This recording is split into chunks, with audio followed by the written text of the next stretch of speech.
This is Breaking Down Security, Episode 3 for January 16th, 2015.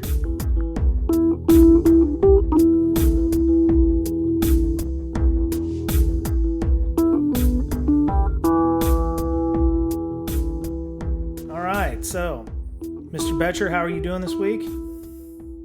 I'm doing well. Nice. Well. So this week, we're going to tackle a pretty big security topic. We're going to tackle Tor. I know. Okay. You Wow. You learn it, you loved it, you loathe it. I don't know. If you're a government, it's probably not your favorite piece of software right now. We wanted to get into Tor because, well, for one, it's one that I don't use, really. I mean, I'm a U.S. American. I don't feel that my freedoms have been impugned enough yet that I need to use it. And, I just wanted to learn more about it because I hear about it a lot.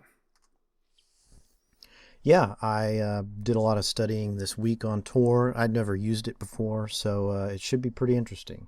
Yep. Ready to get started? Yeah. Well, for me to get ready for this, I actually downloaded the Tails Linux distro, which is the Torified Linux. Tails stands for something. I'll look it up here.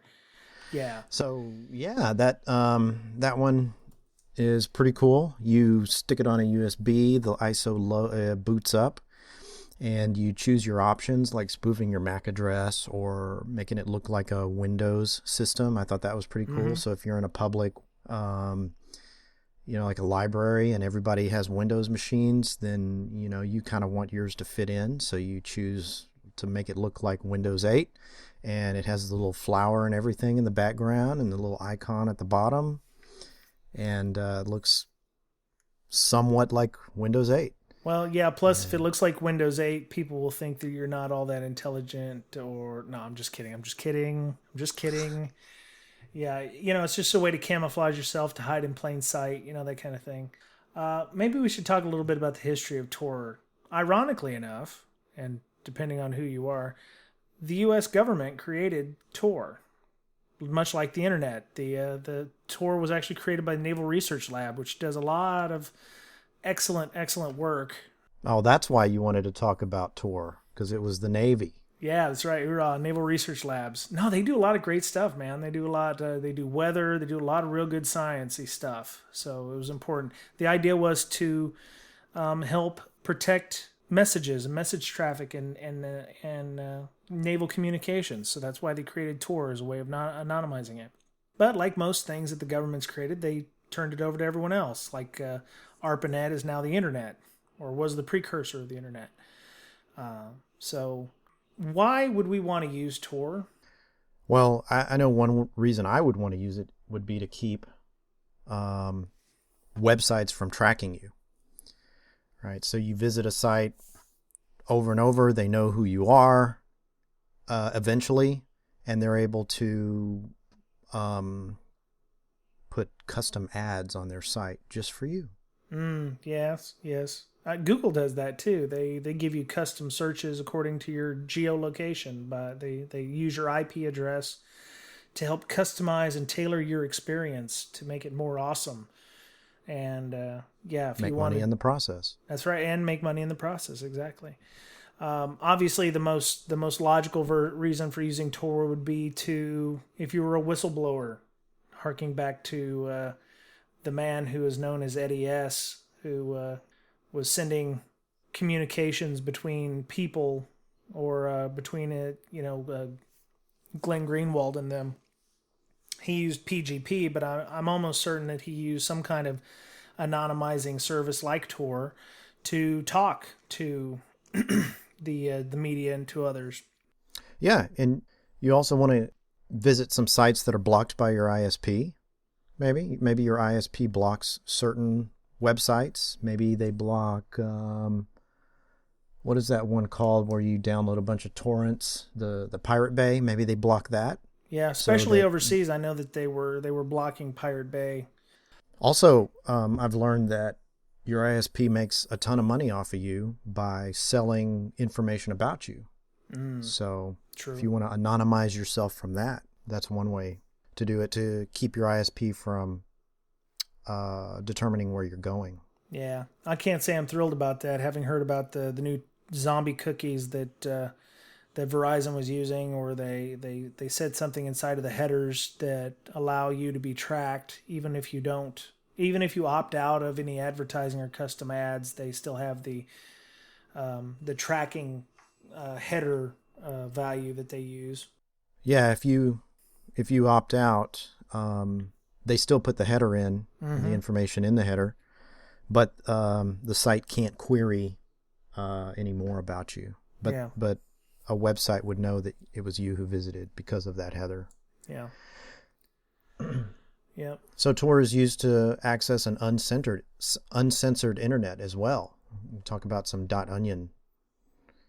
Yeah, on in Tor, you hear a lot about the hidden services, and really hidden services are websites that you can use. There's Tor IRC, so if you want to use an IRC server anonymously, because most Tor like EFNet and those, they um, keep track of your IP address. So if you're wanting to talk about something of a sensitive nature on Tor, on not Tor, I'm sorry, on IRC, you have to use basically a Tor enabled client or a Tor enabled site that has a Tor enabled IRC site to be able to chat. Um, Even Facebook, for whatever reason, has a .onion site. I'm not quite sure Well, why. I can give you a reason for that. Let's say China blocks Facebook They because do, they I have think. their own Facebook, right? Yeah, it's called Baidu or whatever.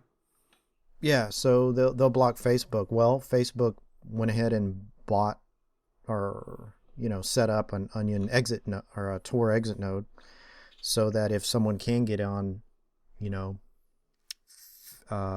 the Tor network in China and go right to Facebook and nothing in between. Okay. Yeah, and there's a couple of other sites that I like I said, I got Tails loaded and I was using it, and I only found, I don't know, a handful of sites that, I'm sure if I went and looked more I would be able to find more. There's an anonymous Reddit where you could go and go to Reddit if you wanted to. um, a lot of Carter sites though, and a lot of porn, and a lot of wares, and a lot of drug sites. um, and it's in all different kinds of languages too. I mean, they've got Polish, Slovakian, Spanish, Swedish. I mean, they got a ton of different websites out there. What I found interesting was search engines don't really work in the same way that they do on the non-deep web, if you will.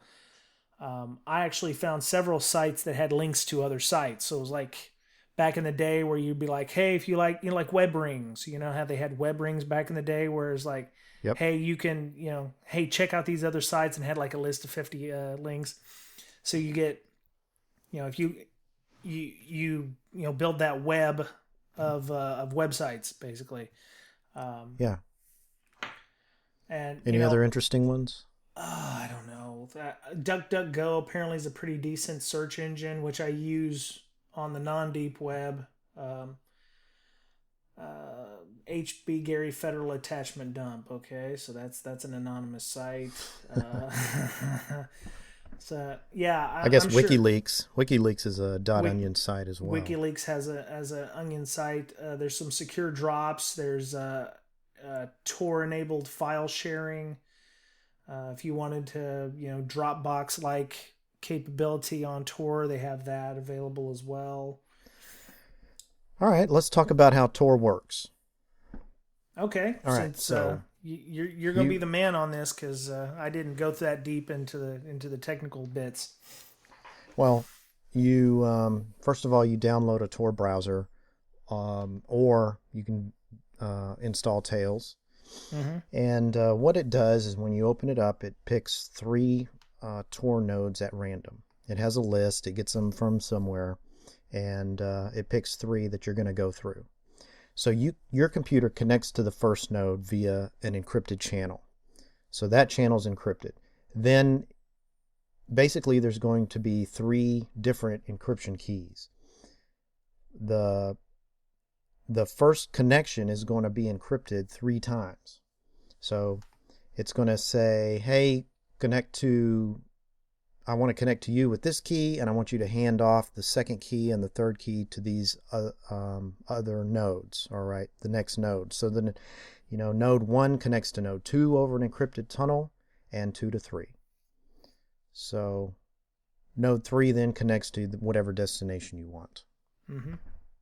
And that last connection is not necessarily encrypted. It's whatever the destination does. If you're connecting to an HTTPS website, then that one is also encrypted.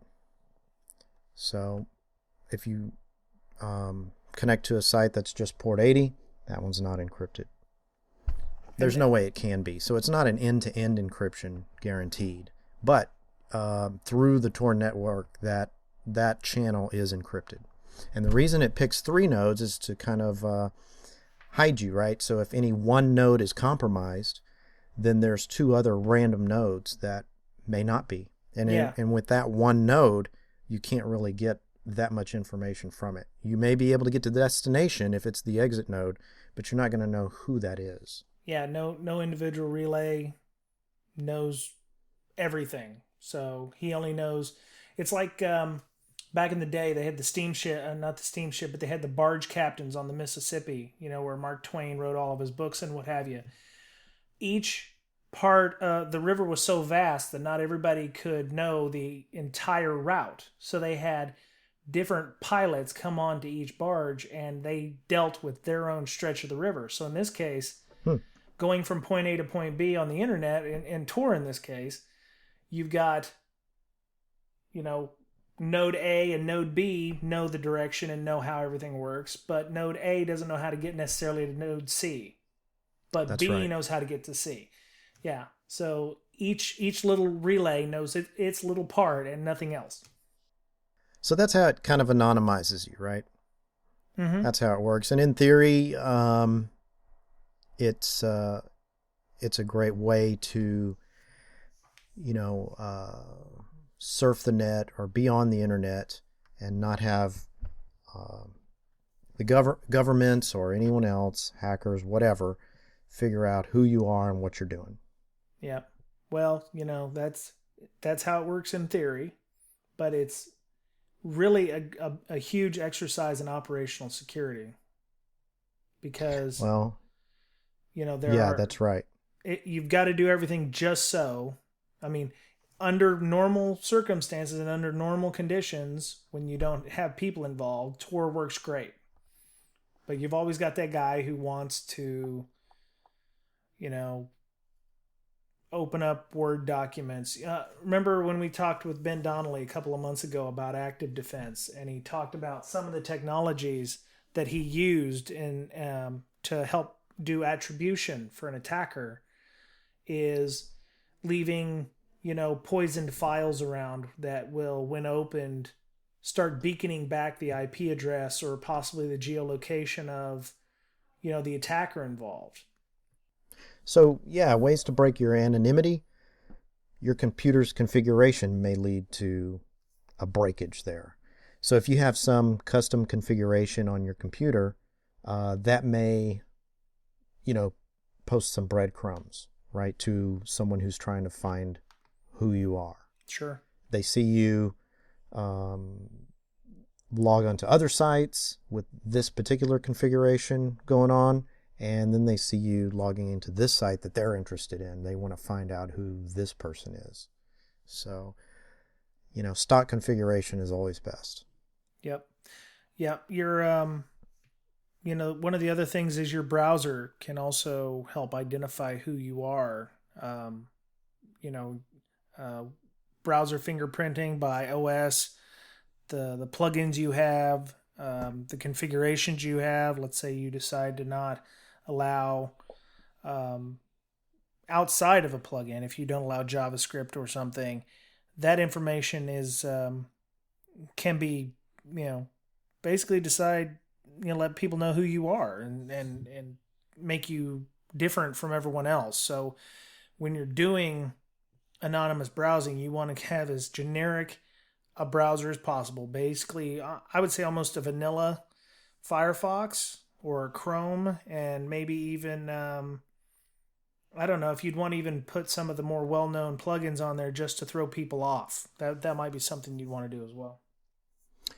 And also, there's timing, right? Your ISP may be compromised, and the site you visit may be maybe also. So if someone has your ISP and what site you're trying to visit, the timing of that can lead to identifying who you are. Oh, he only visited at this time, Mm-hmm. or your ISP knows you're connecting to a Tor node at this time, and then this site was visited by someone at this time. So Yeah. that's how this, what was it, a Harvard student got caught. He was trying to blow something up, and he was probably the only one on campus who was using Tor or that area, and they figured out that he was the one making all these. I don't know what he was doing, threatening somebody on the internet using Tor, so they correlated it to him. Yeah. And they were able to catch him that way because they had both sides. They compromised his destination site, and they had his school network. If you're trying to get a fast experience on Tor, I don't think that's going to happen. I mean, I have a 105/20 connection, so I have 105 megabit down, 20 up, and my site, when I was looking for anything on Tor, was just crawling. If you're trying to make it faster by picking Tor nodes that are close to you, and you want to keep your anonymity, I would not recommend that. I don't know why they even allow, if they're trying to be an anonymizing network, why they would even allow you to choose your nodes. You should let Tor automatically choose the nodes for you, because if you put those in statically, they're not going to change and be as random as you'd like them to be, because they do change on a random basis. So your A, B, and C nodes now 10 minutes from now will not be the same A, B, C nodes. So you definitely want Tor to choose those nodes for you so that you can maintain maximum anonymity. Yeah, the Tor browser or the Tor application changes them about every 10 minutes. And it'll change them to random nodes unless you specify differently because you want to surf a little faster. I wouldn't recommend doing that. So you're That's one thing you got to watch out for. sacrificing security for convenience, like most people Anonymity, do. yeah, for Yeah, I convenience. can't imagine why the Tor people would even have that option in there. It'd be like, do you want to shoot off fireworks to show your location, or do you not want to shoot off fireworks to show your location? Well, we mentioned Facebook. Maybe you want Facebook to be that last node.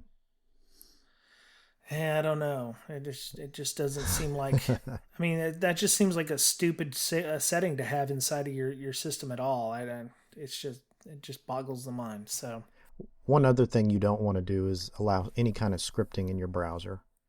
I mean, again, this is one thing that can break your anonymity. mm-hmm. Allowing JavaScript, Flash,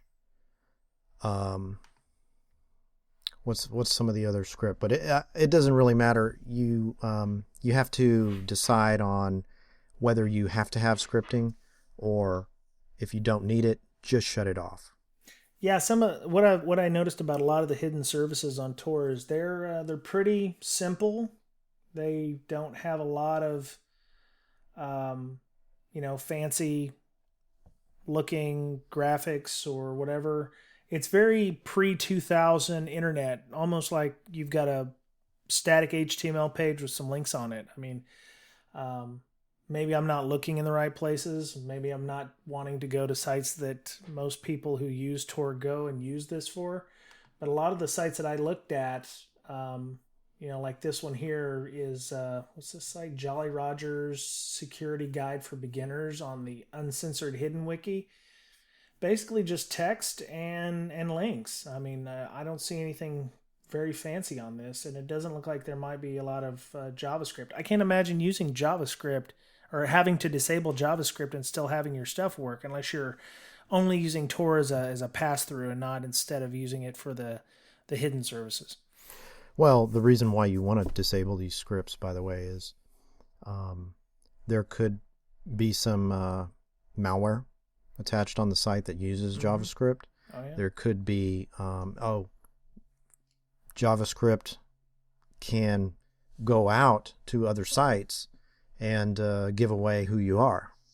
Yeah. So if you got this guy using the Tor network and all of a sudden, oh, there he is going to Facebook or whatever, through the non-Tor network, well, then you could be found out that way. There's no telling where your JavaScript is going to connect to. Well, that's and how it pretty much connects on its own. Well, that's how Beef works, right? It is a JavaScript hook that takes control of your computer, your browser, and then they basically have you. So disabling Beef. JavaScript would be a way to stop a beef injection or whatever, right? Yeah. Yep, that's the way to do it. We're going to talk about beef in a future podcast, so don't worry. Yes, we will. And we'll do all the research for you, so you don't have to. Yeah, we do the job so you don't have to.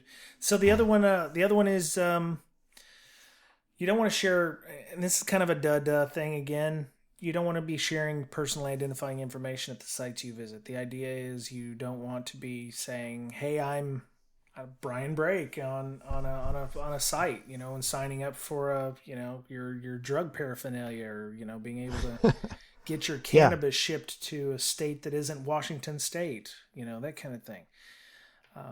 The idea of de-identifying yourself is very important. That's right. And also, don't use peer-to-peer file sharing like BitTorrent. It's going to give away your IP. It does it by default, basically. The connections it makes to, what do you call those?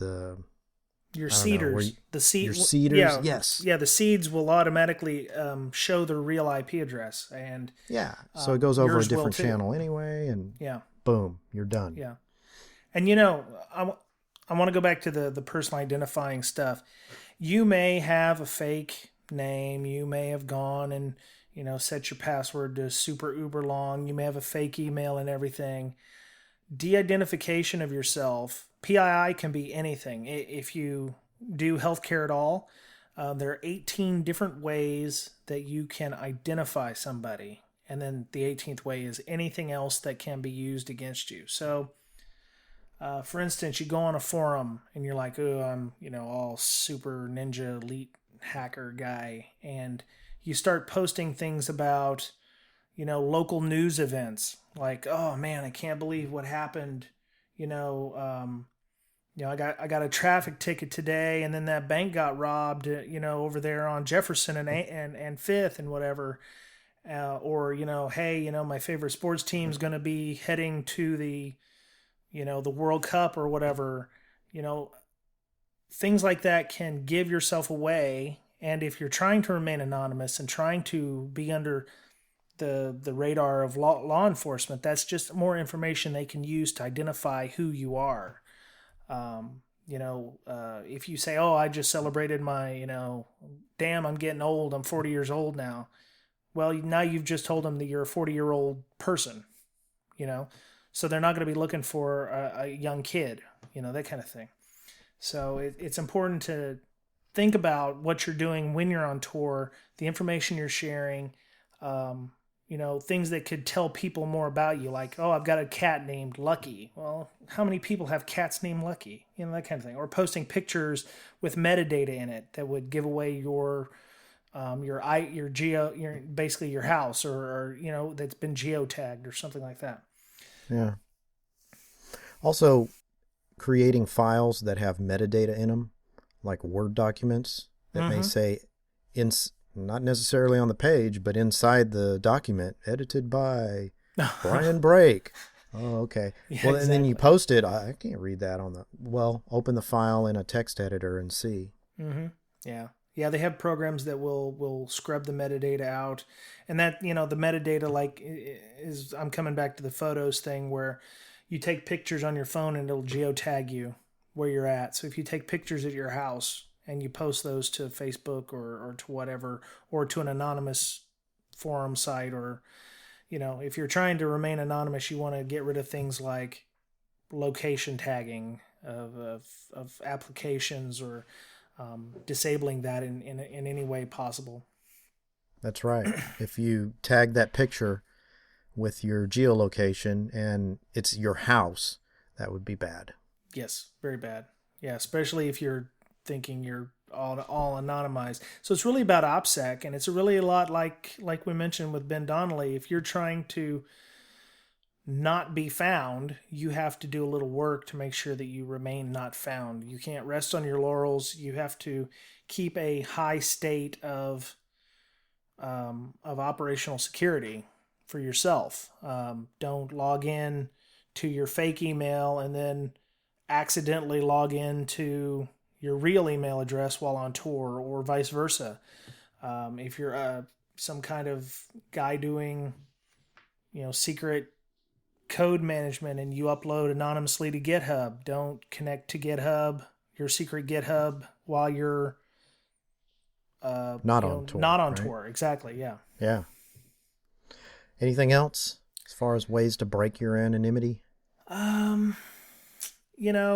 So we skipped over that one because you and I kind of disagree on this, but I saw a site that had mentioned not using Windows when using Tor. Okay. Now, I am of the agreement that this is true, that Windows is a very noisy operating system. You're going to have some services that are going to run over the Tor network that are Torified in this case, and then you're going to have a ton of stuff that you can't turn off that will run over your normal network and give you away. So if the idea is you don't want to be seen by somebody and you want to remain anonymous, I would use something that gives you more control over the services that run on the OS. Okay. So you're saying like if I'm on the Tor network and then Windows is going to update at the same time. Yes. Okay. Or your antivirus that you use that protects you from less than 4% of viruses goes out and runs an antivirus definition update. Yeah. Or what I meant was download updates. I would say if you're on the Tor network, that is an encrypted channel to a Tor node, whereas the other, let's say downloading virus signatures or whatever, that's going to be on a non-Tor channel. Those are two separate connections. Your ISP is going to know that you're accessing Tor anyway, but they're not going to be able to read what's inside there. It's going to be encrypted. I would say I don't think it matters if you use Windows or not because the other connections are going in a different way. They're not the Tor data shouldn't, if you're following the other ways to anonymize yourself properly, is not going to have any personal identifiable information, your IP address, and that such things. Well, I don't know. I've always been a fan of being able to control what's going on in my OS, which is why, for the most part, I use a Mac, so obviously I'm failing at that too. But back when I used OpenBSD, that was one of the reasons I loved the OS, because only what was necessary ran, and you could turn off anything that was running on the box. Obviously, in this day and age, I've gotten old and kind of dumb, and I use Windows 8 and Mac Mavericks, and maybe I need to go back to that and get a little get my OPSEC back on. So you mentioned, okay, so we're gonna shift gears a little bit here. You mentioned your ISP. You said your ISP is going to know that you're using Tor. Now, why would that be the case? Because you have to connect to a Tor node. If you're using your ISP, they're going to know you're connecting to a Tor node. Well, okay, let's say, our podcast goes all over the world, as it does, and we thank all of our listeners for that. A lot of those countries out there are not as I want to say permissive as the United States, but that's kind of a misnomer in these day and age.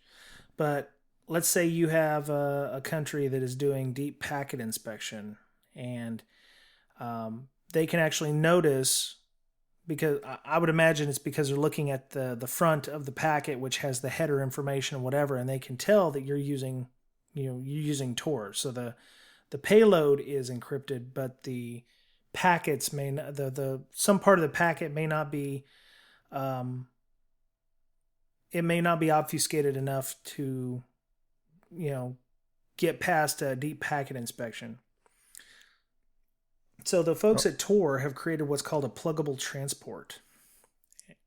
And what they do is they mask traffic. They make things look like something else. Like you can, they had one on the site that we'll post a link to that, where you can make your traffic look like Skype video, or you can make it look like, let me see, what was one of the other ones here? Pluggable. Um, So there's one called Scramble Suit, for instance. It says it protects against follow-up probing attacks and is also capable of changing network fingerprints, packet length distribution, arrival times, etc. There's one called OBS Proxy, OBFS Proxy, and it's a Python framework for implementing new pluggable transports.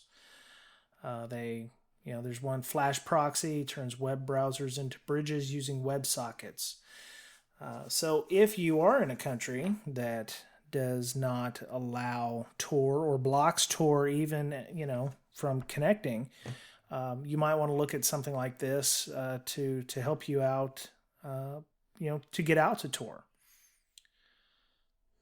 yeah. I mean, again, we've gone over how Tor works and its features and fallacies, right? I'd like to conclude by saying that nothing is 100% anonymous.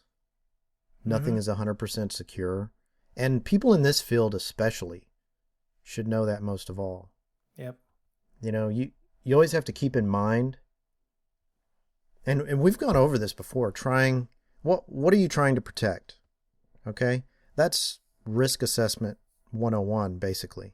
Mm-hmm. You define your scope, you define your goals, and then pick the right path. Okay? So you got to begin with the end in mind. What are you trying to do? What are you trying to accomplish?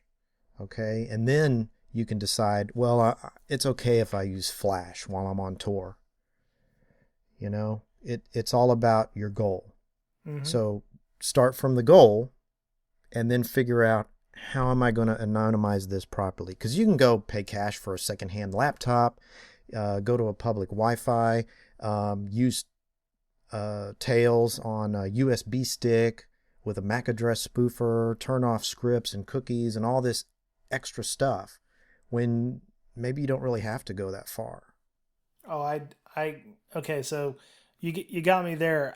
I think that if you're doing Tor, you need to go full bore. I think you need to go straight full Monty on that. You need to definitely do everything which you mentioned right there. Get yourself a throwaway laptop.